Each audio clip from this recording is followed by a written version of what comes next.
I found the letter 3 days after I signed away my life, but by then, the silence in the house was already loud enough to kill. The envelope sat in the exact center of the scarred oak table, a table that had survived the Civil War and the Great Depression, but wouldn't survive my husband, Trevor.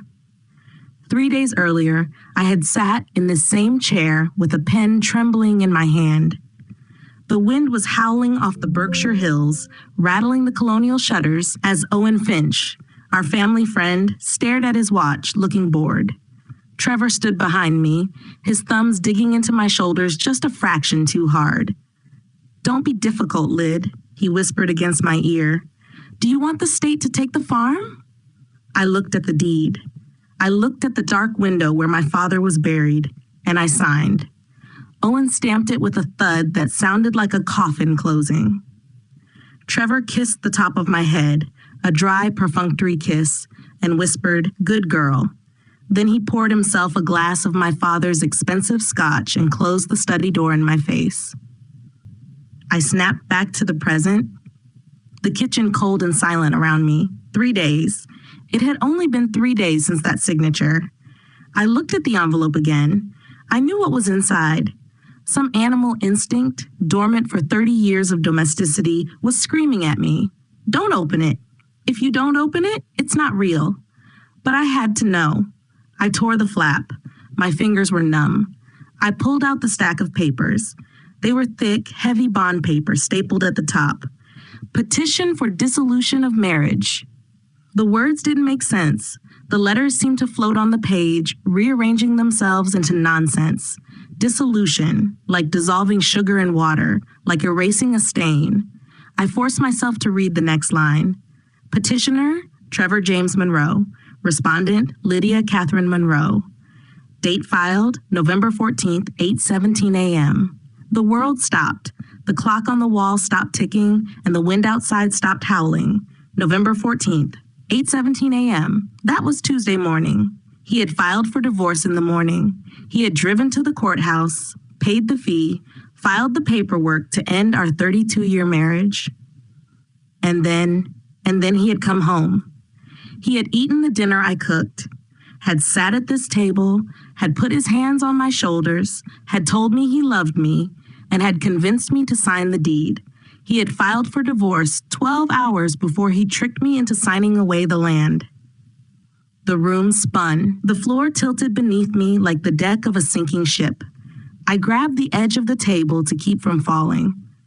A sound tore out of my throat, a strangled, wet gasp that sounded like an animal in a trap. It wasn't just betrayal. It was a heist. He hadn't just left me.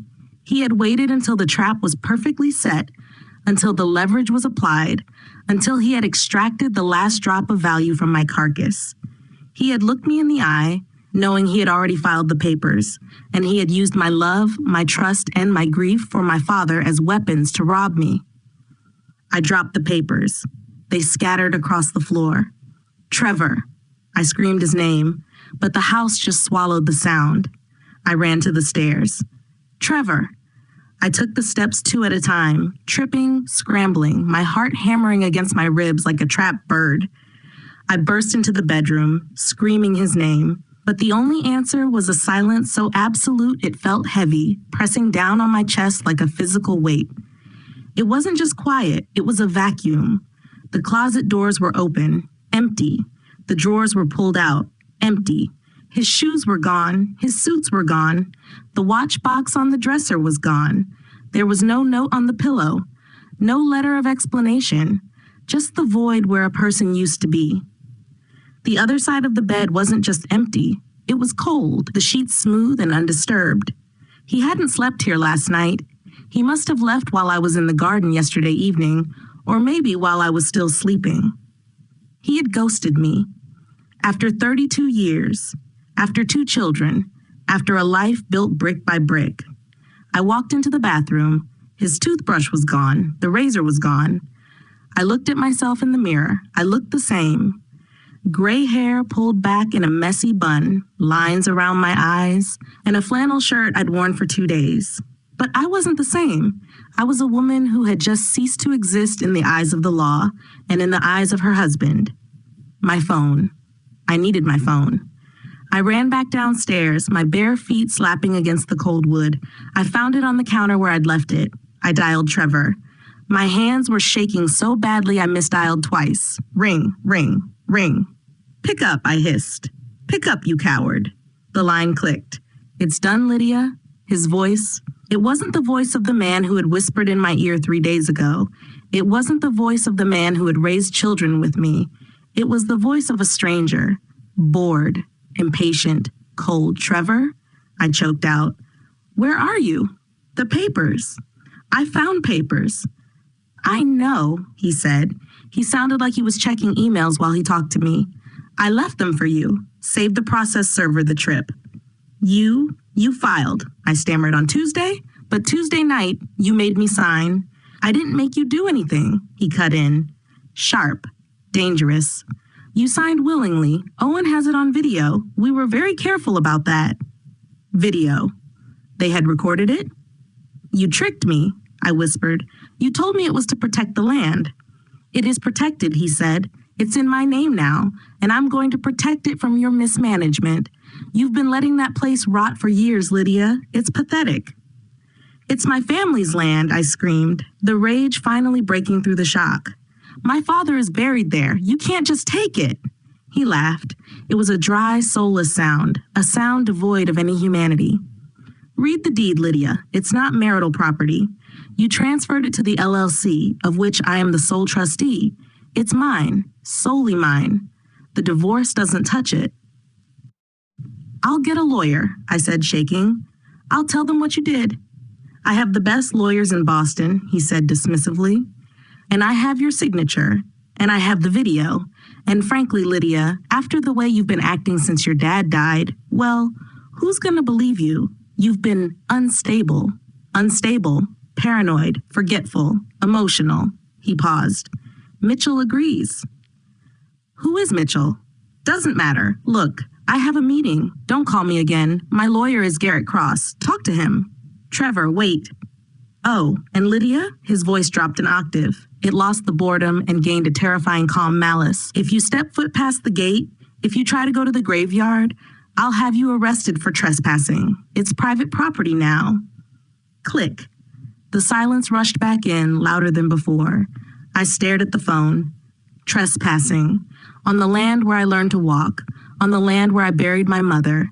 My phone buzzed again in my hand. I jumped, nearly dropping it. It was a text from Corinne, my daughter. My sweet, level-headed Corinne. She would help me. She would understand. I opened the message from Corinne. Dad told us what you tried to do. I can't believe you. My breath hitched. I typed back, my thumbs clumsy. Corinne, honey, I don't know what he said, but he left me. He stole the house. Please call me. 3 dots appeared. She was typing. I held my breath. From Corinne, he showed us the new will, Mom, the one where you cut me and Declan out. He showed us the emails where you said we didn't deserve the land. Dad saved our inheritance. Don't come over, don't call. I don't want you near the kids right now. No, I whispered. No. I had never written a new will. I had never sent emails like that. I dialed her number. The number you have reached is not accepting calls. Blocked. I dialed Declan, my son, my baby boy. The number you have reached, blocked. I stood in the center of the kitchen, the phone slipping from my sweaty grip. They had been poisoned, systematically and methodically turned against me while I was sleeping in the same bed as the man who was feeding them the lies. He hadn't just planned the theft of the land. He had planned the theft of my family, forged emails, drafted fake wills, and planted seeds of doubt in my children's minds for months, maybe years. I felt a scream building in my chest, a primal thing that wanted to tear the wallpaper off the walls, but I forced it down. I walked to the window. The gray November sky pressed down on the skeletal branches of the ancient maples. The wind picked up, rattling the glass, and then I saw it. Down at the end of the long gravel driveway, past the stone pillars my great-grandfather had built. A car. It was a gray sedan. nondescript with tinted windows. It was idling on the shoulder of the road facing the house. I stepped closer to the window, squinting. The car didn't move. It just sat there, the engine exhaust puffing white clouds into the freezing air, watching. I wasn't just alone. I was under siege. He hadn't just left. He had left sentries. He wanted to make sure I didn't burn the house down, or maybe he wanted to make sure I didn't leave. By the time I blinked the tears away, the car peeled off, disappearing around the bend. But the feeling remained. The sensation of being skinned alive, of being studied, hunted, and trapped in the one place on earth that was supposed to be mine. I looked at the envelope on the floor and looked at the empty kitchen. Trevor thought he had buried me. He thought I was just an old woman who would crumble under the weight of his lawyers and his lies. He thought I would fade away into the woodwork like a ghost. But he forgot one thing. He forgot whose blood ran in my veins. He forgot that Monroe women don't fade. We endure. We weather the winter. And when the thaw comes, we reveal what we survived. I picked up the phone again. I wasn't calling him. I wasn't calling the kids. I was going to call the only person in town who hated Trevor almost as much as I was starting to. I picked up the phone to make the call, but then my thumb hovered over the screen. She's unstable. She's paranoid. That's what Trevor had said. If they were watching the house, they were almost certainly listening to the line. I wasn't going to give them a heads up. I slammed the phone down on the counter and grabbed my keys. I didn't need a phone call.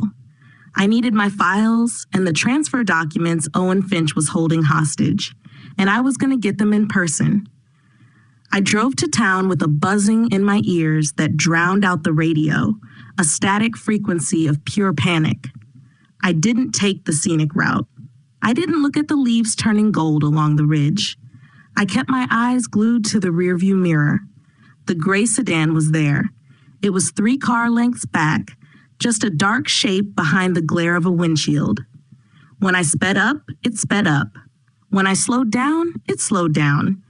It wasn't trying to hide. It was trying to herd me. It was letting me know that my leash was exactly long enough to reach town, but no further. I gripped the steering wheel until my knuckles turned white. This was the town I had lived in for 61 years. But looking out the window now, I didn't see my home. I saw a landscape of potential enemies. Every person walking on the sidewalk looked like they knew something I didn't. Every glance felt like an accusation. She's unstable, Trevor had said. Was this how it started? You lose your husband, lose your land, and then you lose your mind? I pulled into the lot behind Owen Finch's law office. The gray sedan didn't park. It slowed to a crawl at the entrance, the driver's face obscured by shadow, and then cruised past, disappearing into the traffic on Main Street. A reminder. We are watching. I marched up the steps of the converted colonial building. This was where my father had signed his will. This was where I had signed the deed to my soul 3 days ago. I pushed open the heavy oak door. The bell chimed, a cheerful, welcoming sound that made my stomach turn. The reception area smelled of expensive coffee and old leather. Harriet, the receptionist who had sent me Christmas cards for a decade, looked up. Her smile started to form, automatic and polite, and then it died. It froze on her face like a video paused on a bad frame. She reached for the phone. Her hand was trembling. I need to see Owen, I said. My voice sounded ragged, too loud in the quiet room. Now, Mrs. Monroe, Harriet said, her voice tight. Mr. Finch is unavailable. Don't lie to me, Harriet. His car is in the lot. I need my file. I need the transfer documents, and I need to see the video he recorded. She stood up, putting the desk between us like a barricade. She looked terrified. Not of me, I realized, but of the situation, of what she had been told. Mr. Finch is representing your husband in the divorce proceedings, she recited, looking at a spot on the wall behind my head. Due to the conflict of interest, he cannot speak with you. All files have been transferred to Mr. Monroe's counsel. He was my lawyer, I shouted. He represented me. He sat at my father's deathbed. He represents the trust now, Harriet said, her voice shaking, and Mr. Monroe is the sole trustee. Please, Mrs. Monroe, you need to leave. I'm not leaving until I get my papers. I took a step forward. Harriet flinched. She snatched the phone receiver off the cradle. I'm calling the police, she whispered. Owen said, he said if you made a scene, I had to call. I stopped. The air left my lungs. Owen Finch, the man who had bounced my children on his knee. He had given orders to call the cops on me, and he had scripted this interaction before I even walked in the door. He knew I would come, knew I would be angry, and he had turned my anger into a weapon, evidence of the instability Trevor was building his case on. If the police came, there would be a report. Lydia Monroe was causing a disturbance, and Lydia Monroe was acting erratic. You tell Owen, I hissed, leaning over the desk, that he picked the wrong family to steal from. I turned and walked out. My legs were shaking so hard I could barely navigate the stairs. I was in a free fall, grabbing at branches that snapped the moment I touched them. I needed a lawyer, a real one, not one of the old boys club members who played golf with Trevor on Sundays. I needed a shark. I drove to the other side of town, past the shiny new developments and the historic district, to the brick walk-ups near the pharmacy. Rhea Castellano. She didn't have a receptionist. She didn't have leather chairs. Her office was a cramped room above a dry cleaner, smelling faintly of chemicals and stale cigarettes. But Rhea had a reputation. She was the woman you called when you wanted to burn the earth. I knocked. It's open, a voice barked. I walked in. Rhea was buried behind a mountain of files. She was 50-something, with hair dyed a violent shade of auburn and eyes that looked like they could cut glass. She looked up, assessed my flannel shirt, my wild hair, and my shaking hands. She pointed to the chair. Sit, talk, and be fast. I sat, talked, and poured it all out.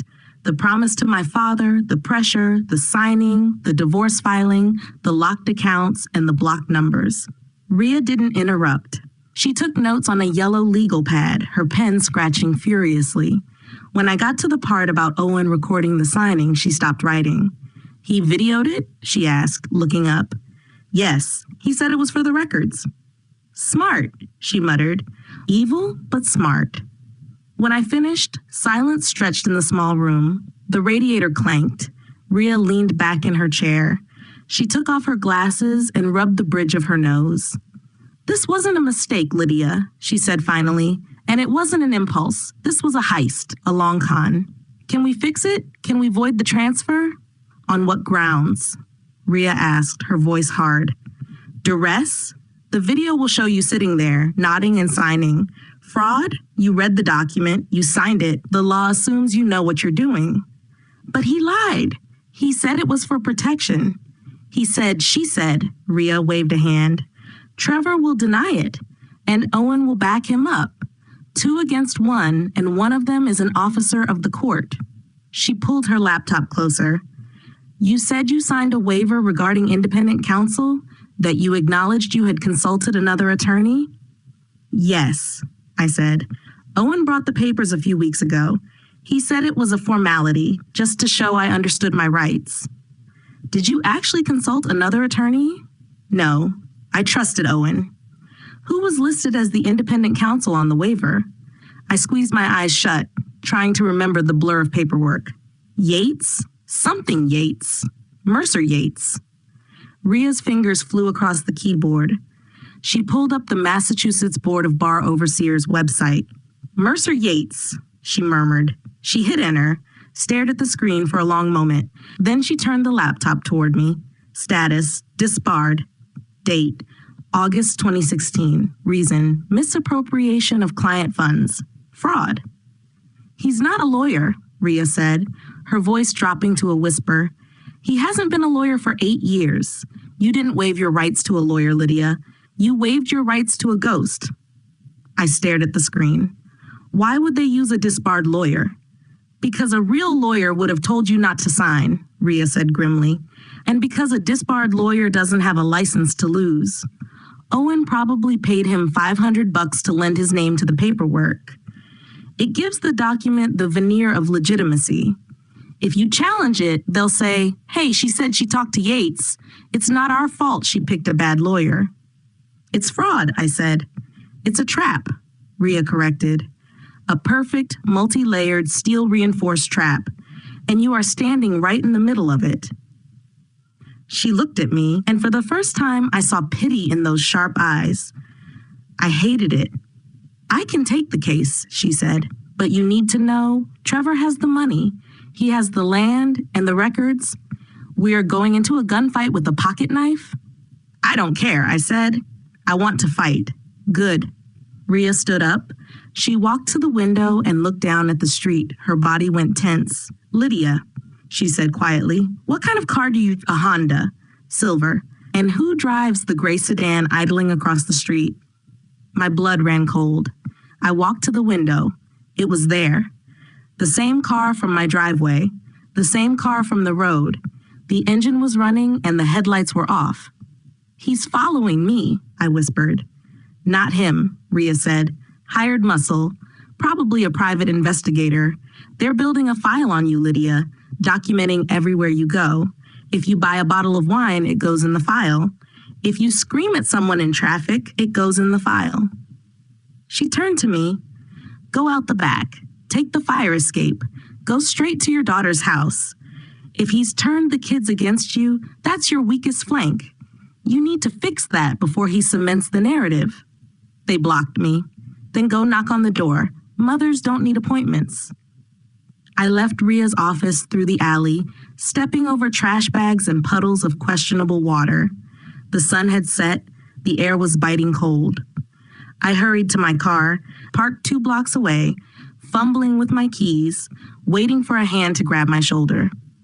The gray sedan was gone when I circled back to Main Street, but the feeling of eyes on me remained, the prickly heat of surveillance. I drove to the subdivision on the east side of town, Corinne's house. It was a cookie-cutter colonial, beige vinyl siding, a perfectly manicured lawn.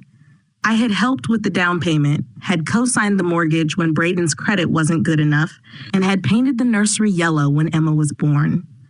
The lights were on and the warm glow of a family evening spilled out onto the front lawn.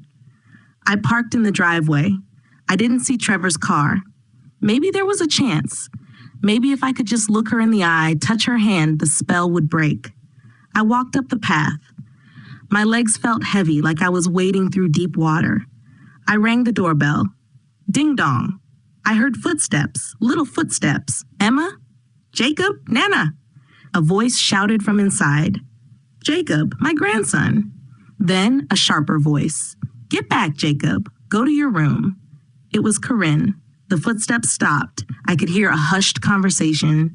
Then the heavy footsteps of an adult approaching the door. The curtain on the small window beside the door moved, and Corinne's face appeared. She looked tired. Her eyes were red. But when she saw me standing there, shivering in the porch light, her expression didn't soften. It hardened. It was a look of fear and repulsion, like I was a disease she didn't want to catch. Corinne, I shouted through the glass. Honey, please, open the door. It's all a lie.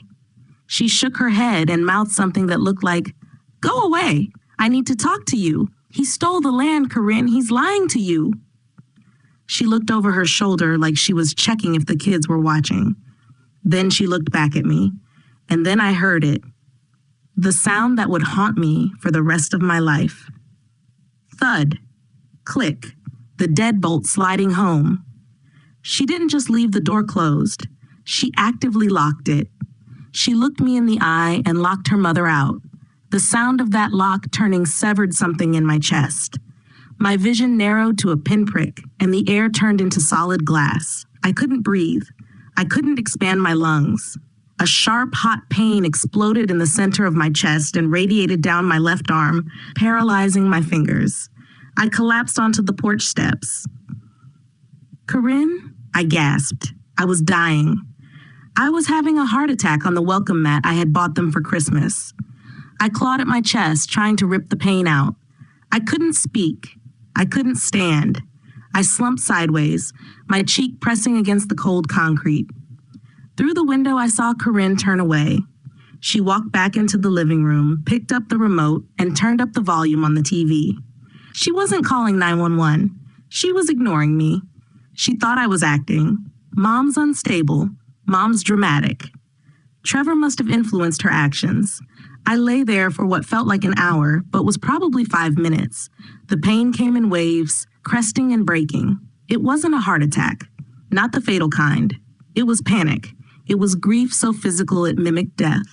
Slowly, the air trickled back into my lungs. The pain in my arm dulled to a throb. I dragged myself up, used the railing to pull myself to my feet, and looked through the window one last time. Corinne was sitting on the couch, staring blankly at a cartoon. She looked miserable, but she didn't look back. I stumbled to my car.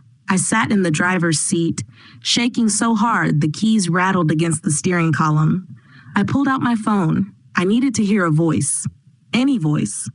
I dialed Declan again. My son who worked construction. The one who was always softer and always the first to forgive. He answered on the first ring. "Mom, stop." His voice was tight and angry. "Declan," I croaked. I'm at Corinne's. She locked me out.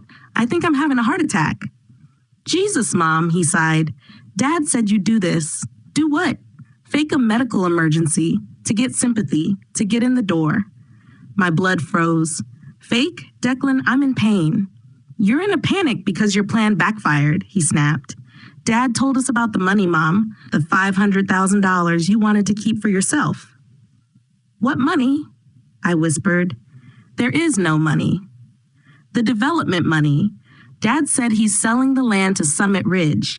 He's giving me and Corinne $500,000 each to set us up. To start my business, and you tried to stop it. You tried to hoard the land so we'd get nothing." The number hit me like a physical blow. $500,000. Greed. It wasn't just lies, it was bribery. He had bought my children, had put a price tag on their loyalty, and they had sold me out without blinking. "Declan, listen to me," I begged. "He's lying. He's not giving you money. He's going to keep it all. He has offshore accounts." "Stop lying," Declan shouted. "God, you're pathetic. Just don't call me until you're ready to apologize." The line went dead. I sat in the dark driveway, the silence of the car amplifying the ringing in my ears. They were gone. My children were gone. My phone buzzed again, an unknown number. I stared at it. I shouldn't answer. It was probably a creditor or a lawyer or the devil himself. I answered. "Mrs. Monroe?" It was a male voice. Smooth, professional, and patronizing. "Who is this?" "This is Mitchell Brennan, project manager for Summit Ridge Development." Summit Ridge, the buyer, the people Trevor was selling my father's grave to. "You bought stolen property," I hissed, the adrenaline cutting through the panic. "I'm going to sue you. I'm going to tie this up in court for 20 years. "Mrs. Monroe," Mitchell said, his voice dropping into that soothing, terrifying tone used for toddlers and lunatics. "Trevor told us you might be having episodes." "I am not having an episode. I am the legal owner of that land." "We've done our due diligence," Mitchell said. "The title is clean. The sale is moving forward. We break ground in 90 days. "I won't let you," I said. "I'll chain myself to the gate. I'll burn the house down before I let you bulldoze my father's grave." There was a pause, a silence that felt heavy. "I wouldn't say things like that if I were you, Lydia," Mitchell said softly. "We're recording this call, threatening arson, threatening to obstruct a legal business operation. That's a felony. And with your medical history, well, it wouldn't take much to have you committed for a 72-hour hold, just for your own safety, of course." "My medical history? What history? I had high blood pressure and seasonal allergies. What are you talking about?" "Trevor showed us the reports," Mitchell said. "The confusion, the paranoia. It's sad, really. Early onset dementia is a tragedy." I dropped the phone. It clattered into the footwell. Dementia. That was the narrative. That was the trap. If I fought, I was paranoid. If I screamed, I was unstable. If I tried to save my land, I was confused. They weren't just taking my property. They were taking my reality. I looked at Corinne's house one last time. The warm light, the locked door. I threw the car into reverse. I backed out of the driveway with tires screeching on the asphalt. I wasn't going to a motel. I wasn't going to hide. Dementia, I whispered to the empty car. I'll show you dementia. I wasn't going to sleep either. I was going to the one place I was legally forbidden to be. I turned the car toward the county road, toward the hills, toward Kent's Run. If they wanted a crazy woman, I would give them one. I drove away from my daughter's locked door and toward the only place on earth that still felt like mine, even if the law said otherwise. The county road out to Kent's Run was pitch black, the headlights slicing through a tunnel of dormant trees that crowded the asphalt.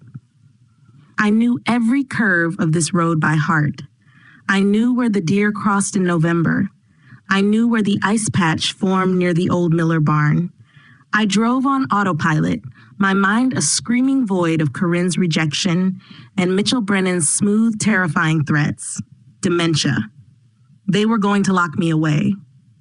If I couldn't be bought, and I couldn't be scared, I would be institutionalized. I turned onto the gravel access road that led to the north pasture. The tires crunched over frozen mud. I cut the lights a quarter mile before the gate, letting the car roll to a silent stop in the shadow of a towering oak. I stepped out into the cold. The air here tasted different, sharper, cleaner, smelling of pine needles and damp earth waiting for snow. It was the smell of home. I walked to the gate. It was an iron archway my grandfather had forged in 1952, the words Kent Family ST 1686 hammered into the metal. But tonight, it looked like a prison entrance. A heavy, silver commercial-grade chain was wrapped around the center bars, secured with a padlock the size of a fist.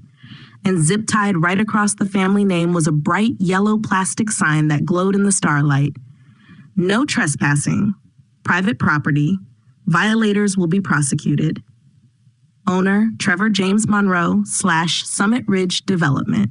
Seeing his name there, seeing it physically superimposed over my grandfather's work, made something primal rise up in my throat. It was a physical violation, a rape of my history. I grabbed the cold iron bars. I was 61 years old. I had arthritis in my right knee. I was wearing dress slacks and loafers, but I didn't care. I climbed. I scrambled up the metalwork with the desperate, clawing movements of a fugitive, my breath pluming in white clouds. The metal bit into my palms.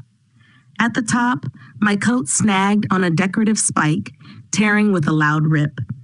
I swung my leg over, dropped down onto the other side, and landed hard on the frozen ground. I was in. I was trespassing on my own soul. I didn't go to the house. I couldn't bear to see it dark and locked against me. I headed for the hill. I navigated by memory, my feet finding the deer trail that wound up through the sugar maples. The wind up here was ferocious, whipping my hair across my face and whistling through the bare branches like a chorus of ancestors warning me away. The slate headstones rose out of the darkness like jagged teeth. There were 42 graves here. The oldest were just rough stones from the 1700s, their inscriptions worn smooth by 3 centuries of Massachusetts weather. The newest was at the bottom of the slope. My father. The dirt was still mounded high, not yet settled. The asters I had planted last month were dead, withered brown stalks poking out of the frost. I knelt in the dirt and put my hand on the cold ground. "I'm sorry, Daddy," I whispered, the tears finally freezing on my cheeks. "I tried. He tricked me. They're going to dig you up and they're going to build a golf course over Mama." I imagined the bulldozers and imagined Mitchell Brennan in his Italian suit, supervising as backhoes tore into this sacred ground, dumping the bones of captains and farmers and mothers into trucks to be hauled away like landfill. A sob tore out of my throat, loud and raw, and then I froze. A twig snapped.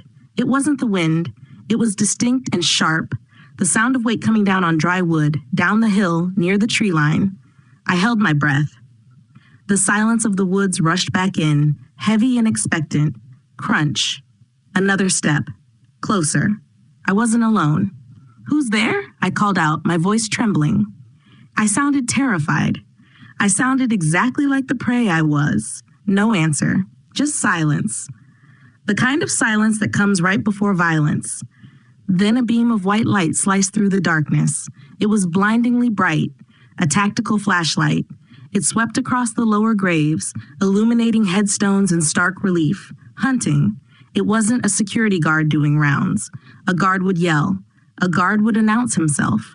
This was something else. The light swung up the hill and hit me. I threw my hands up to shield my eyes, blinded. A man's voice, low and rough, drifted up the slope. Got her. He wasn't talking to me. He was talking into a radio. Panic, hot and electric, flooded my veins.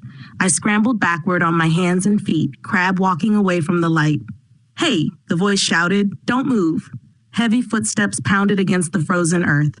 He was running now, charging up the hill. I turned and ran. I ran blindly into the woods behind the graveyard, stumbling over roots, branches whipping my face. I didn't know where I was going. I just knew I had to get away from that light. Behind me, the footsteps got louder. He was younger, faster.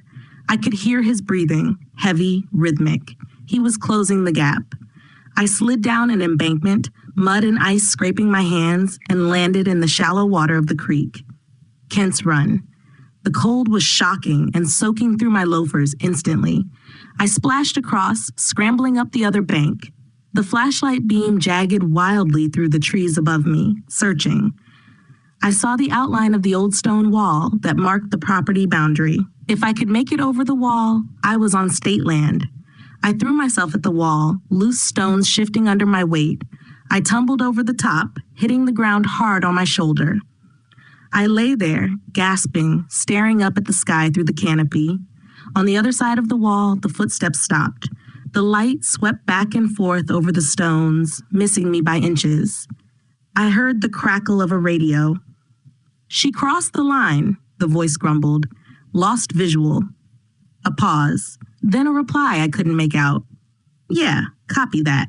Sweep the south perimeter. If she's not here, she's on foot. The heavy boots crunched away, fading toward the south woods. They were leaving the car unguarded to widen their search. I waited until their flashlight beams were distant fireflies in the trees. Then I moved. I didn't walk. I sprinted back down the trail, my lungs burning, sliding over the frozen mud until I reached the access road. My car sat there, a dark shadow under the oak. I fumbled the key into the lock, threw it into neutral, and let it roll silently down the hill before I dared to turn the engine over. I didn't turn my headlights on until I was 2 miles down the county road. The next morning, I didn't go to Ria's office. I drove to Boston. I needed to know the timeline, and I needed to know when the trap had been set.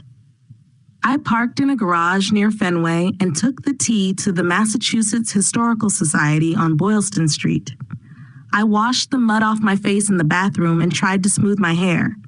I looked like a crazy woman. Maybe Mitchell Brennan was right. The archive smelled of dust, old paper, and preservation fluid. It was a quiet, sacred place, usually filled with academics researching the Revolutionary War. The archivist was a woman in her 70s with sensible shoes and a mind like a steel trap. Kent family papers? She asked, raising an eyebrow. We have the original 1686 land grant. Your father donated the supplementary surveying maps in the 90s. Marvelous collection. I need to see the access logs, I said, my voice steady now. I need to know who has viewed the collection in the last 5 years. She hesitated. Privacy policies, Mrs. Monroe. My husband stole the land, I said flatly. He's going to bulldoze the family graveyard. Help me. Her expression changed. The historian's horror at the destruction of primary sources superseded the bureaucrat's love of rules.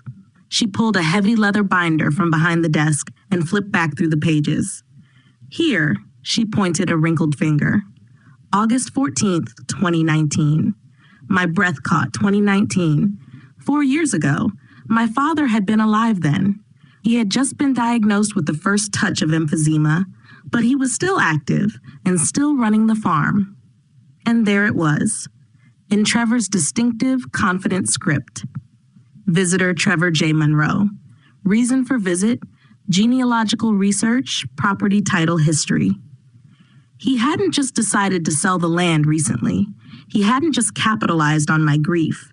He had been planning this while he was shaking my father's hand at Christmas dinner. He had been researching colonial land grant loopholes and graveyard relocation statutes while I was sitting in hospital waiting rooms with my dad. He was watching my father die and counting the days until cash out. He came back 4 times, the archivist murmured, tracing the entries. Very thorough. He was particularly interested in the cartography maps showing the original water rights. Can I get copies of these logs? She nodded grimly. As she walked to the copier, I stood in the aisle between towering metal shelves filled with boxes of dead people's letters. The hair on my arms suddenly stood up before I even heard him. It was the same feeling I'd had on Main Street, the feeling of being in crosshairs. I turned slowly. At the end of the aisle, standing near the microfiche machines, was a man. He was wearing a nondescript gray hoodie and a baseball cap pulled low. He wasn't looking at books. He was holding up his phone, the camera lens pointed directly at my face. He didn't look away when I caught him. He just snapped one last photo, a cold, deliberate action, and then lowered the phone. A small, smug smirk touched his lips beneath the shadow of the cap. "Who are you?" I demanded, my voice echoing too loudly in the quiet room. He didn't answer. He just turned on his heel and walked quickly toward the exit. I ran after him, past a startled researcher. By the time I pushed through the heavy doors onto Boylston Street, he was gone, melted into the lunchtime crowd like smoke. Rhea was right. If I bought a coffee, it went in the file. If I visited an archive to prove my husband was a monster, it went in the file. They were building a portrait of an obsessed woman stalking her ex-husband's past. I drove straight to Rhea's office from Boston. I didn't care that I looked deranged. It was late afternoon. The winter sun was already dipping below the buildings across the street. Rhea was waiting for me. The blinds were drawn. The only light in the room came from a green desk lamp that cast long shadows across her face, making her look older and harder. She didn't ask me to sit down. She just pointed to the chair opposite her desk. "You were right," I said, dropping my purse on the floor. "He's had me followed. There was a guy in the archives in Boston. And last night, at the property, there were men with radios." Rhea didn't look surprised. "I told you, he's fortifying his position." "But I found something," I said, pulling the copies of the visitor logs from my coat pocket. "He was researching the sale 4 years ago, while Dad was alive. It proves premeditation." Rhea glanced at the papers and tossed them onto her desk. They landed on top of a messy pile of manila folders. "That's good background, Lydia. But it's not fraud. Researching property isn't illegal. But it shows his intent.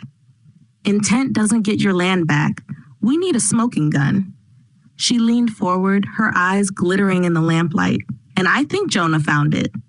Jonah, her private investigator. What did he find? We started digging into the financials, not just the joint accounts you knew about, the deep stuff. She opened the top folder. It was full of spreadsheets, rows and rows of numbers that made my eyes cross. "Trevor didn't just steal the land at the end," Rhea said, her voice devoid of emotion. "He's been bleeding you dry for a decade." She spun the folder around. "Look at these transfers. Starting in 2013, 5,000 here, 10,000 there, always just under the reporting threshold. Moved from your business operating account into Shell LLCs registered in Delaware." I stared at the numbers. 2013. That was the year we canceled our anniversary trip to Italy because Trevor said money was tight. The year I started buying generic groceries to save $50 a week. "How much?" I whispered. "Jonah's still counting, but it's over $200,000, siphoned off while you were clipping coupons." I felt sick, physically ill. I remembered every time he'd sighed over the bills, every time he told me I needed to be more careful with the household budget. Where did the money go? Rhea pulled another photo from a different folder. She slid it across the desk, face down. This is the hard part, Lydia. You need to brace yourself. Just show me. She flipped the photo over. It was a candid shot, taken with a telephoto lens. Trevor was sitting at a sidewalk cafe table in Boston's North End. He was laughing, really laughing, head thrown back, looking younger and happier than I had seen him in years. Across from him sat a woman. She was younger than me, maybe 40. Dark hair cut in a sharp, expensive bob. She was wearing a tailored blazer that probably cost more than my car. She had a hand on Trevor's forearm, familiar, possessive, and intimate. They looked like a power couple celebrating a big win. I stared at the woman's face. She was beautiful in a predatory, sharp-edged way. Who is she? My voice sounded strangled, foreign to my own ears. Her name is Jessa Landry, Rhea said. The name hung in the air like poison gas. She's a high-end real estate agent in Boston. Rhea paused, watching me closely, making sure I wasn't going to shatter right there in her office. Lydia, Jessa is the listing agent for Summit Ridge Development, the company that bought your land. The words hit me like a physical blow. I doubled over in the chair, gasping. It wasn't just an affair. It was a conspiracy. He wasn't just sleeping with another woman. He was sleeping with the enemy. They had planned it together. The seduction, the divorce, the theft of the land, and the sale to her company. It was efficient. It was corporate. Oh my God, I whispered, pressing my hands over my mouth to keep from vomiting. They? The whole time. It gets worse, Lydia, Rhea said softly. She slid one more photo across the desk. It was a shot of Jessa walking out of a medical center in Brookline, holding a large envelope. She was wearing a tight dress, and even from this distance, the curve of her belly was unmistakable. She's 5 months along, Rhea said. Trevor isn't just building a new house. He's building a new family. The room spun. He had told me we were too old for more adventures. He had told me he was tired. But he wasn't tired. He was just tired of me. But wait, Rhea said. Her voice was hard now, merciless. There's one more, and this one is the kill shot. She reached into the bottom drawer of her desk and pulled out a single, grainy photograph. It looked like a still frame from a video recording. Jonah found this in Jessa's social media archives. She deleted it right after the sale went through, but nothing is ever really gone. She slid the photo toward me. It took my brain a moment to register what I was seeing. It was the interior of a church, high vaulted ceilings, stained glass. It was the Congregational Church on the town green. My church. There were flowers everywhere, white lilies, and in the center aisle, a casket draped in a pall. It was my father's funeral, 6 months ago. In the foreground of the photo, I could see the back of my own head, standing at the pulpit, delivering the eulogy through a haze of tears. And in the background, standing in the very last pew, half obscured by a stone pillar, was Jessa Landry. She was wearing a black dress that fit too perfectly. She wasn't crying. She wasn't mourning. She was holding her phone up, taking this picture. Her eyes were fixed on me. She was there, I whispered, horror flooding my veins like ice water. She was at Daddy's funeral. She wasn't mourning, Lydia, Rhea said softly. She was scouting. While you were burying your father, she was standing 20 feet away, calculating the property value and waiting for the dirt to hit the lid. I remembered Trevor that day, how he had held my hand, how he had stood beside me at the graveside, the picture of the supportive husband. He knew she was there. He had probably invited her. It was a violation so profound it made the theft of the land seem minor. They had invaded my grief and had turned the worst day of my life into a networking opportunity. I stared at the photo until Jessa's face blurred into a dark smudge. The tears stopped. The nausea stopped. Something inside me, some soft, believing part of Lydia Monroe that had survived 61 years, finally died in that chair. I looked up at Rhea. They didn't just steal my land, I said. My voice was flat, dead. They stole my life while I was busy living it. Rhea nodded slowly. Yes, they did. We don't have enough to prove fraud in court, do we? I asked. Not yet. All of this, it's circumstantial. He'll say the money was for business. He'll say the affair started after we separated. He'll say she was at the funeral out of respect for him. It's a hard climb, Rhea admitted. Their paperwork is perfect. Trevor is a monster, but he's a meticulous monster. I stood up, picked up my purse, and felt strangely light, as if a heavy burden had been removed. The burden of trying to be good. The burden of trying to play by the rules. Then we stopped looking for legal proof, I said. Rhea looked up at me, her eyes narrowing. What does that mean? It means the law was designed by men like Trevor to protect men like Trevor, I said. I'm done with the law. I walked to the door. Where are you going? Rhea asked. I turned back to look at her. You said Jonah used to be a cop in Boston. Yeah, Vice Squad back in the 90s. Why? Ask him if he knows anyone who doesn't worry about admissibility. Rhea stared at me for a long moment. A slow, dangerous smile spread across her face. Lydia Monroe, she whispered. I think I finally like you. I walked out into the cold night air. The gray sedan was still there, idling down the block. I didn't hide my face this time. I looked straight at it. Let them watch.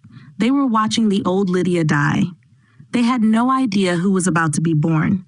Rhea had hired Jonah Reeves a week ago to dig into the shadows Trevor left behind. He was the invisible hand that had found the bank accounts and the funeral photos. But today, he insisted on meeting me face to face. I can't put this in an email, Mrs. Monroe, he had told me on the phone. And I can't give it to your lawyer. She's an officer of the court. You need to see this off the record. He didn't meet me in an office. He met me at a diner near the highway that smelled of burnt coffee and desperation.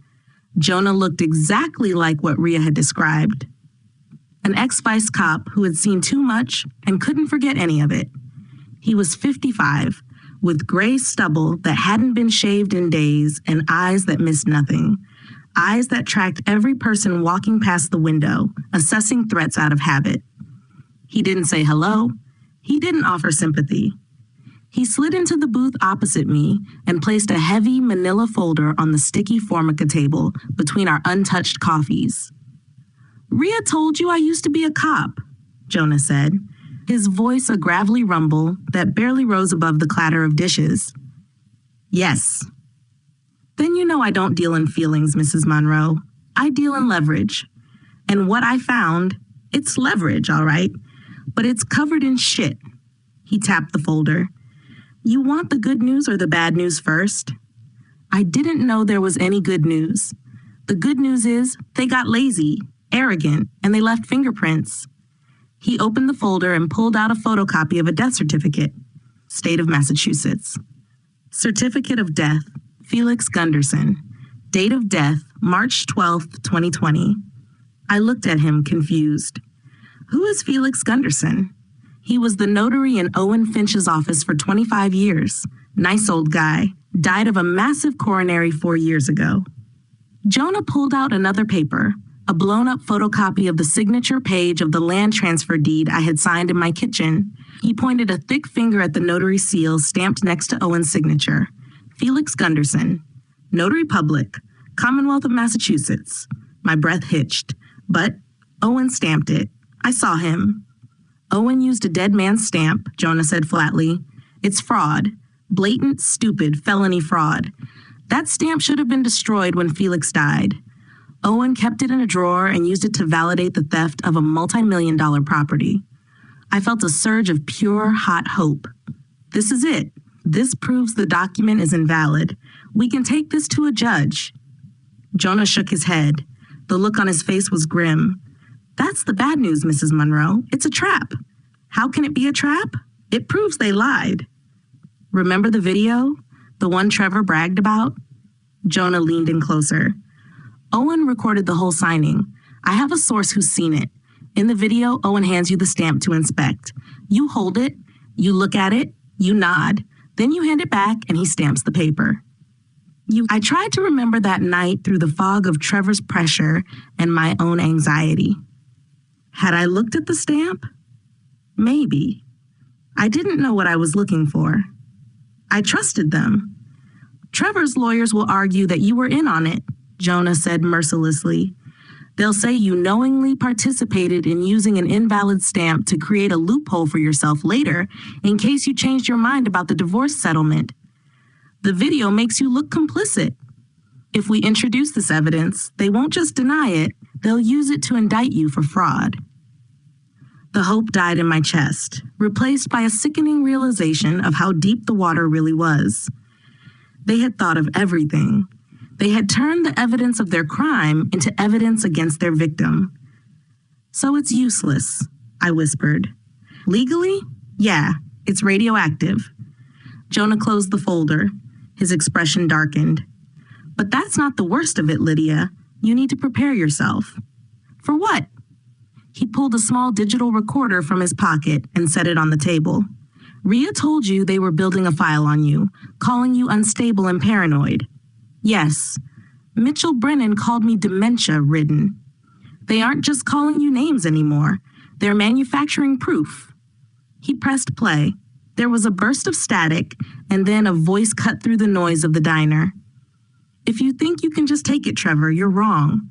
It's mine. It's always been mine. It was my voice. The tone, the inflection, the slight huskiness, it was perfect.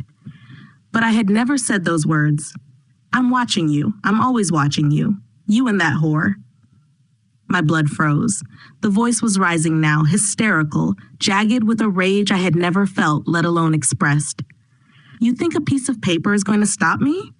I'll burn the house down with you inside it. I swear to God, Trevor, I'll kill you before I let you have it. The recording clicked off. I stared at the little black device, horrified. I felt violated in a way that was deeper than the theft of the land, deeper even than the affair at the funeral. They had stolen my voice. That's not me, I gasped, my hand shaking so badly I had to grip the edge of the table. I would never say that. I know, Jonah said grimly. It's AI, voice cloning synthesis. It's getting cheap and it's getting scary good. They probably pulled audio from old home videos, your voicemail greeting, maybe even Alexa recordings from your kitchen. They fed it into a program and typed out a script for a homicidal stalker. Why? The restraining order hearing is tomorrow, Jonah said. Trevor is going to play this for the judge. He's going to claim you left these as voicemails at 3 a.m. But it's fake. We can prove it's fake. How? Jonah asked, his voice hard. By hiring an expensive digital forensics expert we can't afford to write a report that will take 6 weeks while the judge makes a decision tomorrow based on what she hears with her own ears? He put the recorder back in his pocket. They've built a digital golem of you, Lydia. And she's terrifying. The law doesn't know how to deal with this yet. To a judge who doesn't understand the tech, this just sounds like a woman who has snapped. I looked around the diner. Normal people eating pancakes, living lives where their husbands didn't clone their voices to frame them for domestic terrorism. What do? I whispered. Jonah looked at me, and his cop eyes were very, very cold. You stop trying to win in a courtroom that's rigged against you. He slid a small, plain white business card across the table. There was no name on it, just a phone number with a Springfield area code. Rhea won't give you this. She can't. She has a license to lose. I picked up the card. It felt hot in my hand. Who is this? A guy named Pike. He doesn't care about admissibility. He doesn't care about dead notaries or AI ethics. He's a hammer. And right now, Mrs. Monroe, you look like someone who needs to break some glass. I tucked the card into my bra, right next to my racing heart. The hearing is at 9 a.m. tomorrow, Jonah said, standing up and dropping cash on the table for the coffee we hadn't drunk. Don't be late to your own execution. The courthouse was a beautiful old building made of local granite, built in an era when the law was supposed to mean something durable and true. Now, It felt like a slaughterhouse where I was the cattle. The hearing was in a small, windowless family courtroom. The fluorescent lights hummed with a headache-inducing buzz. Trevor was already there, sitting at the petitioner's table with his lawyer, Garrett Cross, a man whose suit cost more than my car and whose briefcase leather was softer than my skin. When I walked in with Rhea, Trevor didn't look at me. He hunched his shoulders, shrinking into himself and performing the role of the terrified victim so perfectly it made my stomach churn. He looked tired, pale, like a man who hadn't slept because his crazy ex-wife was hunting him. It was a masterful performance. Rhea squeezed my arm. Her face was grim. "Stay calm," she whispered. "Whatever they say, whatever they play, do not react. If you cry, you're unstable. If you get angry, you're dangerous. Be ice." Judge Helena Voss swept in, her black robes billowing. She was a no-nonsense woman who had seen every kind of domestic disaster Massachusetts could produce. Garrett Cross stood up. His voice was smooth, reasonable, and dripping with faux concern. "Your Honor, this is a tragic case. Mr. Monroe has filed for divorce, and Mrs. Monroe is not taking it well. We are here because her behavior has escalated from erratic to terrifying. My client is in fear for his life." "Objection," Rhea said. "Hearsay and speculation." "I have evidence, Your Honor," Cross said, holding up a flash drive. They played the tapes. My own synthesized voice filled the small courtroom, bouncing off the cinder block walls, twisted into a monster. "I'll burn the house down with you inside it, Trevor." I sat there, frozen, my fingernails digging crescents into my palms. It was surreal. It was out-of-body horror. Trevor wiped a fake tear from his eye when the AI me threatened to kill him. He actually shuddered. Rhea objected. She argued authentication. She argued chain of custody. She argued that digital audio could be manipulated. Judge Voss listened, her face unreadable. Then she looked at me. She didn't look at me with skepticism anymore. She looked at me with fear. She looked at a 61-year-old woman in a sensible wool coat and saw a threat. Garrett Cross called Trevor to the stand. "Trevor, tell the court why you need this protection." Trevor looked at the judge, his eyes wide and earnest. "I loved Lydia for 32 years, Your Honor. But since her father died, something broke. She's obsessed with the land. She follows me. I see her car outside my hotel, and these voicemails, I can't sleep. I'm terrified she's going to hurt herself or me or..." He paused, his voice catching perfectly. "Or others close to me. Others. Jessa, the baby." Rhea cross-examined him, but it didn't matter. Every question she asked, every attempt to expose the affair or the theft, just made me look more like a jealous, vindictive ex-wife obsessed with money. Judge Voss didn't take long to deliberate. Based on the credible testimony of the petitioner and the disturbing nature of the audio evidence, the court finds sufficient cause. The gavel banged down. It sounded like a gunshot in the small room. Restraining order granted. Full stay away. 500 feet. No contact, direct or indirect. Any violation resulted in immediate arrest.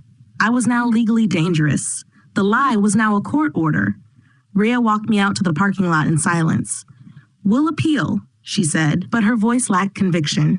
"We'll get a forensics expert. It will take time, Lydia, and money. A lot of money." "I don't have any money, Rhea. You know that." She stopped at her car, looked at me, and I saw the exhaustion in her eyes. She was a good lawyer, a fighter, but she was losing, and lawyers who lose don't stay in business long. "I can't keep doing this pro bono, Lydia. I'm sorry. The firm..." "I understand," I said numbly. I had become toxic. The kind of client who drags her lawyer down with her. "Be careful," she whispered, getting into her car. I stood alone in the asphalt expanse of the parking lot.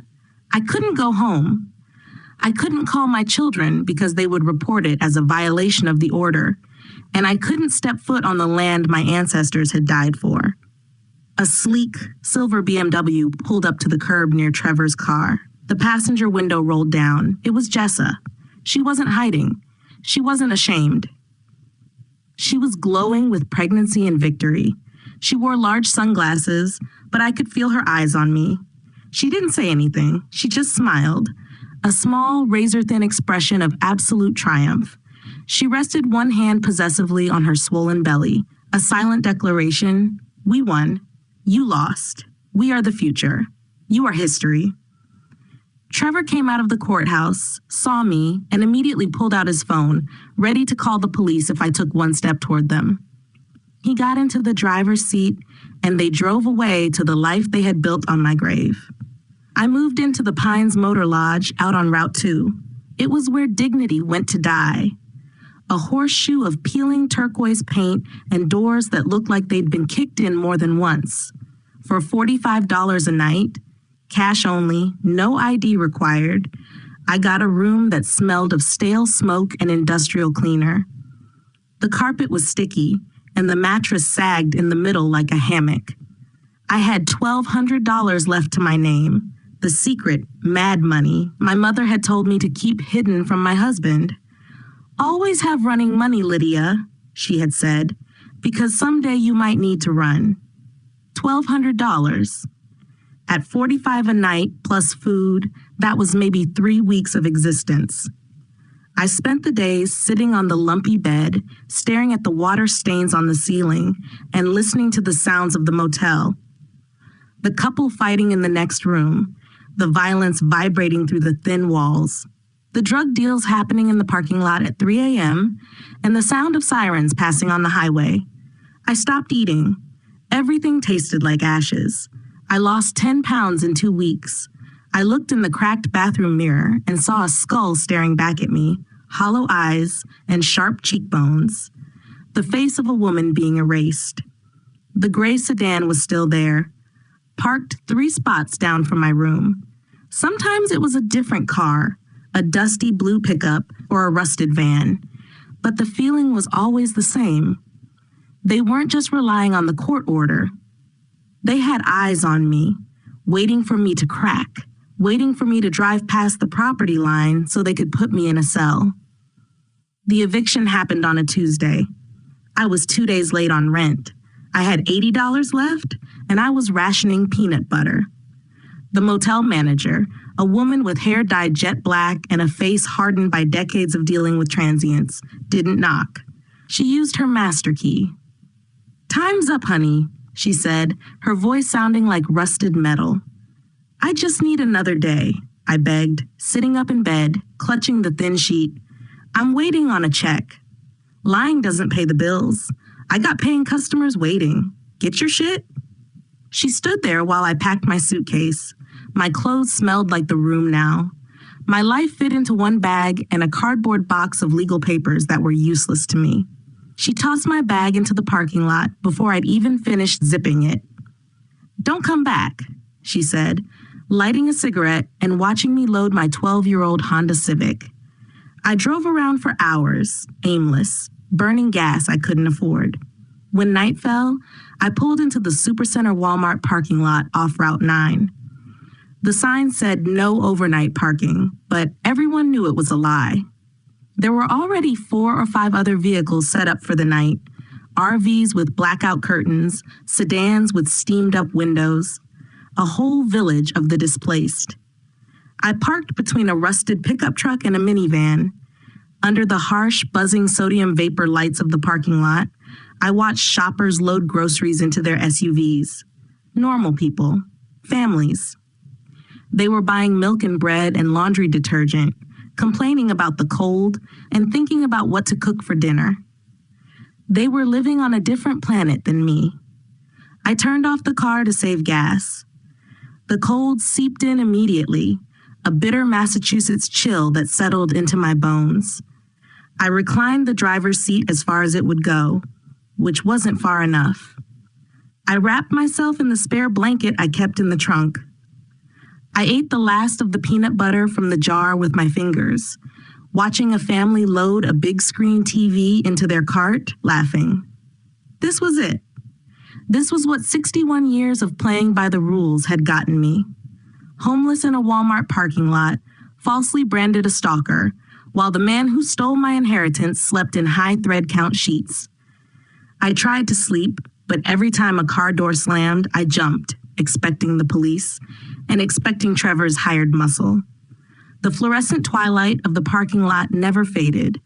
Around 4 a.m., I finally drifted into a restless, freezing doze. I woke at dawn, stiff and disoriented. My neck was locked in a painful spasm and my breath fogged the windshield.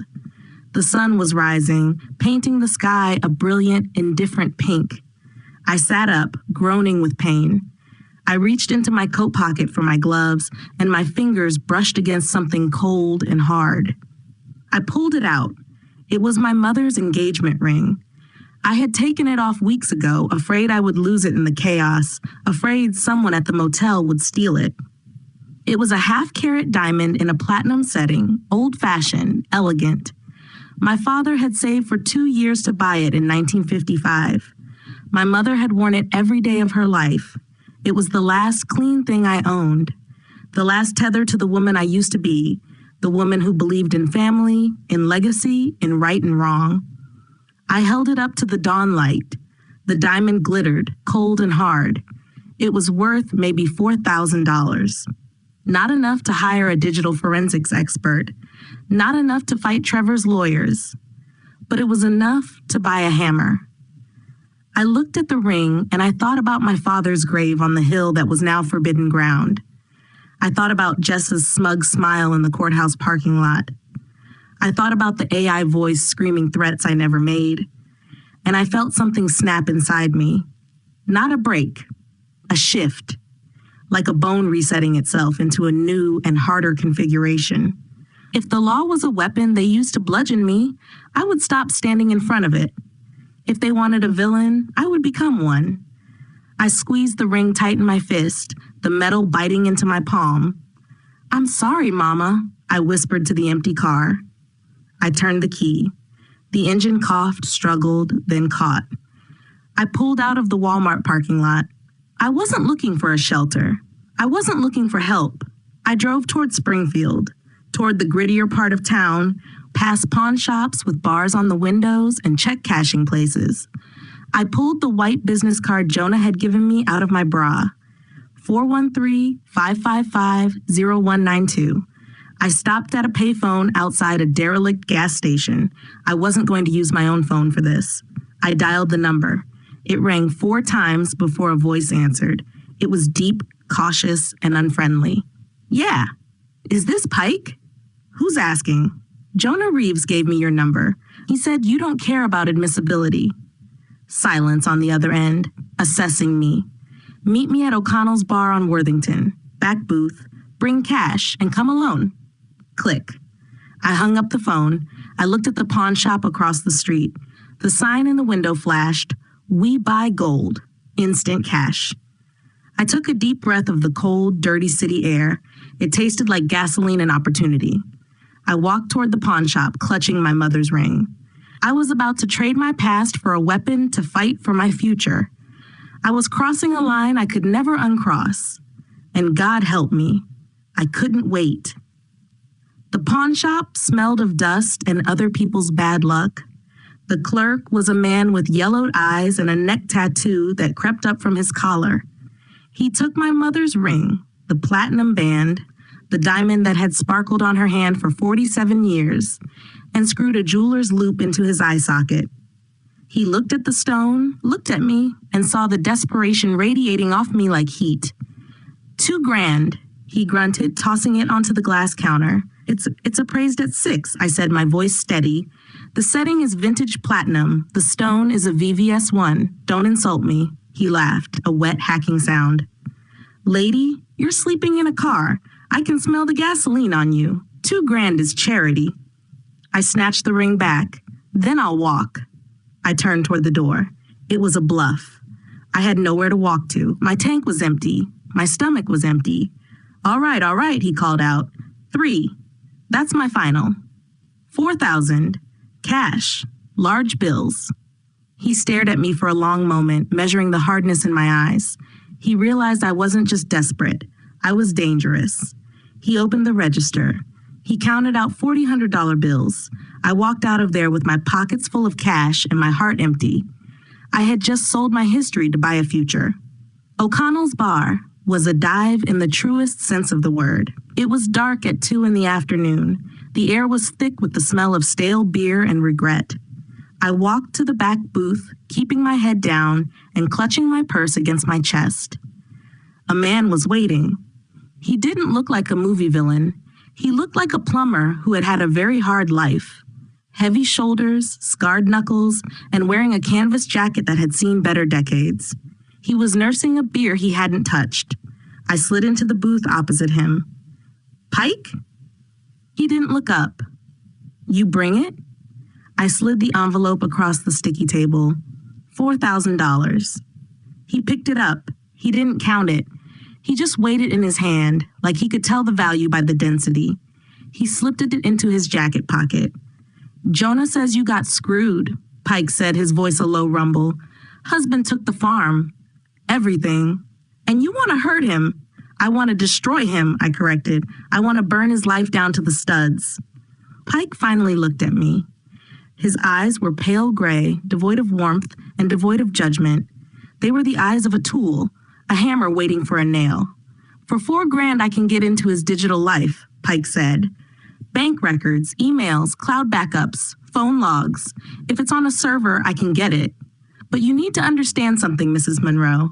He leaned in, dropping his voice to a whisper. "This is illegal. This isn't gray area. This is wire fraud, hacking, cyberstalking. This is federal time. The evidence I give you? It's fruit of the poisonous tree. You take this to a court, the judge throws it out, and the DA arrests you." "I don't care about court anymore," I said. "The court failed me." "So what are you going to do with it?" "I'm going to give it to the court of public opinion," I said. "I'm going to give it to the people who can hurt him, his investors, his partners, the press." Pike studied me for a long beat. A slow, grim smile touched his lips. "Scorched earth, I like it." He took a napkin and wrote a date and time on it. Thursday, 9 p.m. Library bathroom. Trash can. "Don't come back here," he said. "Don't call me. I'll leave a drive. You pick it up, then I vanish. You never saw me. You're holding the bomb, lady. Don't blow your own hands off." He stood up, drained his beer in one swallow, and walked out. The next 3 days were an eternity. I lived in my car. I moved between Walmart parking lots in 3 different towns so the cops wouldn't tag me. I ate drive-through food. I washed my face in gas station bathrooms. The paranoia was eating me alive. Every siren made me jump. Every time a police cruiser rolled past, I slumped down in my seat, convinced they knew, convinced Pike was a sting operation, and convinced Trevor had found me. Thursday night came. I drove to the public library in Northampton. I parked 2 blocks away and walked, pulling my hood up. The library was closing in 20 minutes. I walked straight to the women's bathroom. It was empty. I went to the trash can. My heart was hammering so hard I thought I might pass out. I reached into the garbage, past the used paper towels. My fingers brushed against something hard and taped to the side of the plastic liner, a black flash drive.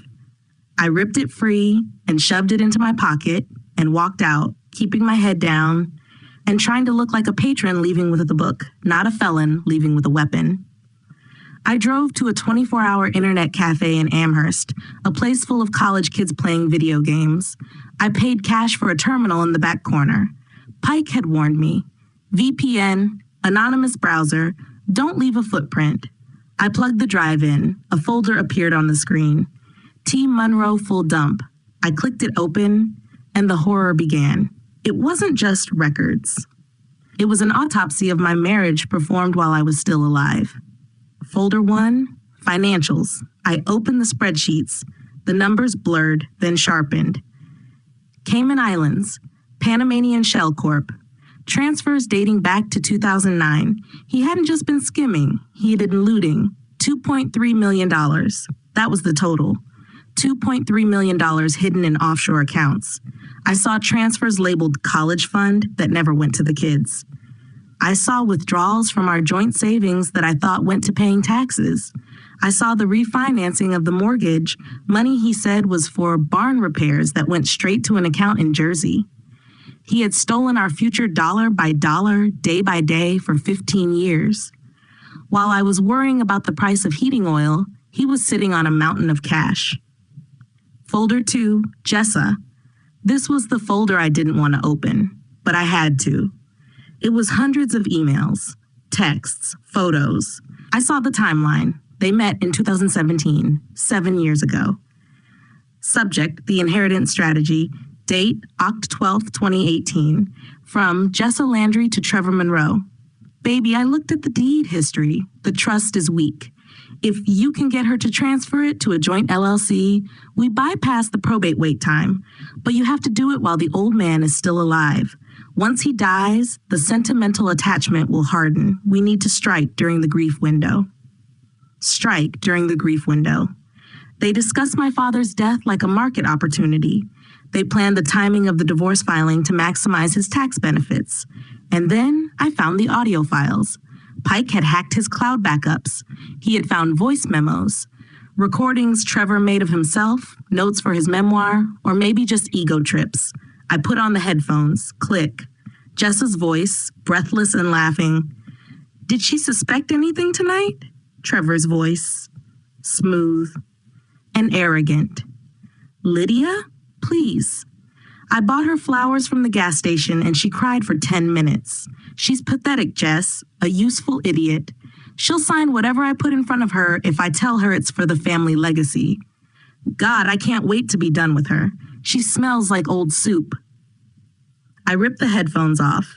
I sat there in the neon glow of the internet cafe, surrounded by teenagers killing digital zombies, and I felt my soul turn into something unrecognizable. Useful idiot. Old soup. He didn't just hate me. He held me in contempt and was disgusted by the very loyalty he had exploited. There was one more folder. Folder 3 captioned The Others. Pike had done more than I asked. He had investigated Jessa. She wasn't just a mistress, she was a predator. In 2015 at Connecticut, she targeted Mark S., owner of coastal property, divorced, property sold to Summit Ridge. In 2012 at Rhode Island, she targeted David L., owner of historic farmland, divorced, property sold to Summit Ridge. I was number 4. She was a vulture who worked on commission. She targeted men with land, seduced them, destroyed their marriages, and delivered the deeds to her developers. It was a business model, and Trevor was just another mark. He thought he was the mastermind, but he was just the tool she used to pry the land loose. I sat back. I had it all. The wire fraud, the conspiracy, the pattern of predatory behavior, and the illegal transfers. I looked at the draft email I had opened on the screen. To Investigative Desk, the Boston Globe. I copied WCVB tip line, FBI White Collar Crimes Division, and Summit Ridge Board of Directors. The subject was Evidence of Massive Real Estate Fraud / Public Corruption, Trevor Monroe. My finger hovered over the mouse. If I sent this, I was committing a crime. I was distributing illegally obtained data. I was hacking and could go to prison. I looked at the photo of my father on my phone screen, the one taken right before he died when he made me promise. Never lose this land, Lydia. I wasn't losing it. I was burning the people who took it. I thought about the AI voice screaming in the courtroom, thought about Corinne locking the door, and thought about the useful idiot. I smiled. A cold, hard smile. Click. Sent. The explosion wasn't gradual. It was instantaneous. I drove back to the Walmart parking lot, but I didn't sleep. I watched the world catch fire on my phone. The email hit the newsrooms at 3 a.m. By 6 a.m., WCVB Boston was running a breaking news banner. The Inheritance Trap. Massive fraud alleged in Western Mass land deal. Becky Vance, their lead investigative reporter, was on screen. She looked like she had just been handed the Pulitzer Prize. We have received a trove of documents alleging a decade-long conspiracy to defraud a local widow of historic colonial property. The documents, which appear to include bank records and internal emails, implicate local attorney Owen Finch, developer Summit Ridge, and the husband, Trevor Monroe. By noon, it was national. CNN picked it up. Vulture realtor targeting historic families? The hashtag Justice for Lydia started trending on Twitter. Someone posted the audio of Trevor calling me a useful idiot. It went viral on TikTok. Millions of strangers dissected his arrogance and his cruelty. They doxed Jessa and posted photos of Owen Finch's office. Trevor's lawyer, Garrett Cross, issued a statement threatening lawsuits for illegal hacking and defamation, but nobody cared. The court of public opinion doesn't care about admissibility. They care about villains. And Trevor was the perfect villain. Summit Ridge stock tanked. It dropped 18% by the closing bell on Friday. By Monday morning, it was down 40%. The board of directors issued a statement firing the CEO and severing all ties with Mitchell Brennan and Jessa Landry. But the real show happened on Tuesday. The immense public pressure forced the Department of Justice to move fast. They couldn't ignore a $2.3 million offshore laundering scheme that was trending on Twitter. I was sitting in my car, eating a bagel I had bought with the last of my cash, and glued to a live stream from outside the Marriott Hotel in Northampton. Then suddenly, the screen swarmed with blue windbreakers. The FBI had arrived, and they weren't knocking. They were breaching, not local cops, federal agents. They marched into the lobby in their blue windbreakers. 10 minutes later, the doors opened. Trevor came out. He wasn't wearing his suit. He was wearing sweatpants and a t-shirt. His hands were cuffed behind his back. He looked small, pale, and terrified. He looked into the cameras, and for a split second, his eyes met the lens. I saw the confusion. He still didn't understand how the useful idiot had done this. They shoved him into the back of an SUV. An hour later, news broke from Boston. Jessa Landry had been arrested at her real estate office. I found the video online. It was visceral. She was being led out of the glass-walled building in the North End, and she was wearing the same designer blazer she had worn in the photo with Trevor. But now, her wrists were pinned behind her back and steel handcuffs gleaming against the fabric.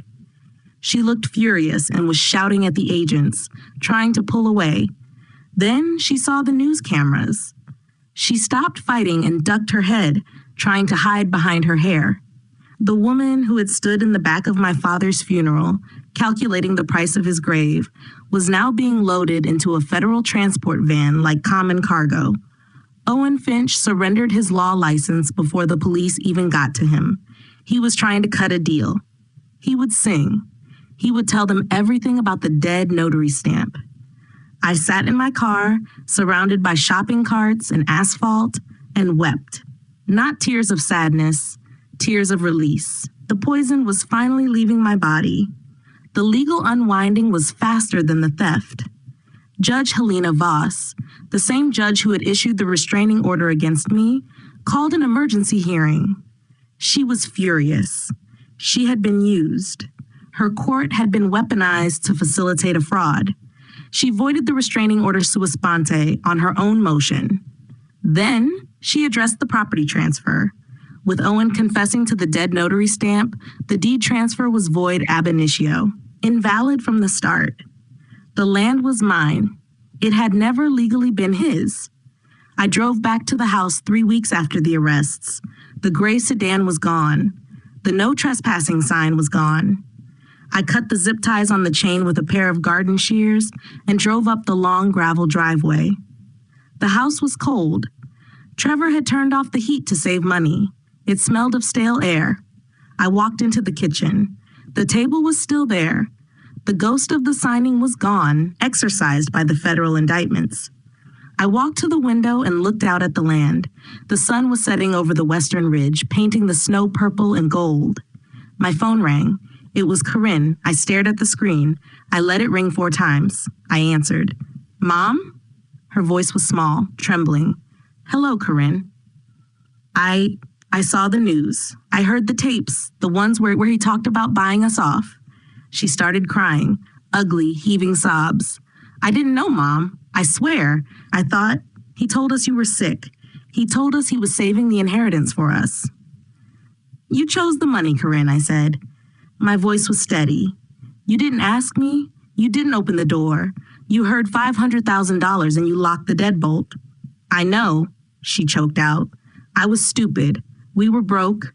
Braden lost his job, and I'm so sorry. Please, can I come over? Can I bring the kids? I looked at the empty kitchen. I missed my grandchildren. My heart ached for them, but I looked at the front door, the door she had locked in my face while I lay dying on her porch. No, I said, not yet. Mom, please. I love you, Corinne. You are my daughter, but you broke something that doesn't get fixed with one phone call. You have to earn the key back. How long? She whispered. I don't know, until I can look at you without hearing that lock turn. I hung up. It was harsh. It was cold. But I wasn't the same woman anymore. The woman who signed papers blindly was gone, and the woman who forgave easily was gone too. Trevor pleaded guilty. His lawyer told him he had no choice. The evidence, even the fruit of the poisonous tree, had given the FBI the roadmap to find the legal evidence. They subpoenaed the offshore banks and they found the money. He got 15 years. Wire fraud, conspiracy and money laundering. He will be 72 when he gets out, and he will have nothing. No money, no land, no wife.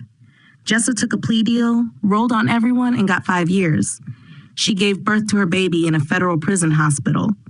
I felt a twinge of pity for the child, but none for the mother. Owen Finch now currently works at a hardware store in Idaho.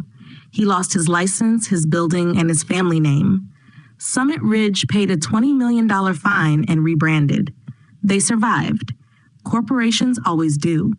But they won't come near Kent's Run again. I used the last of the mad money to fix the gate. I reinforced the iron and added a new lock, one that only I had the key to. Yesterday, I walked up the hill to the graveyard. The wind was biting and carrying the scent of snow. I knelt by my father's grave, planted new asters, purple ones, his favorite, and brushed the dirt off his headstone. I kept it, Daddy, I whispered. It got ugly. I got ugly, but I kept it. I stood up and looked out over the valley. 500 acres of woods and fields, stretching out to the horizon. The stone walls wound through the trees like the spine of the earth. I was alone. I had no husband, and my children were strangers. I would have to learn to know again, slowly and cautiously. I had scars that would never heal. But under my feet, the ground was solid. It was mine. I turned up the collar of my coat against the chill. I never heard from Pike again. I checked the trash can in the library once, just out of curiosity, but there was nothing there, just trash. Sometimes I wondered if he existed at all, or if he was just the dark part of my own soul manifesting when I needed it. It didn't matter. I walked back down the hill toward the house. The lights were on in the kitchen, a warm golden glow against the coming night. Let them come. Let the developers come. Let the con men come. I was the daughter of this land.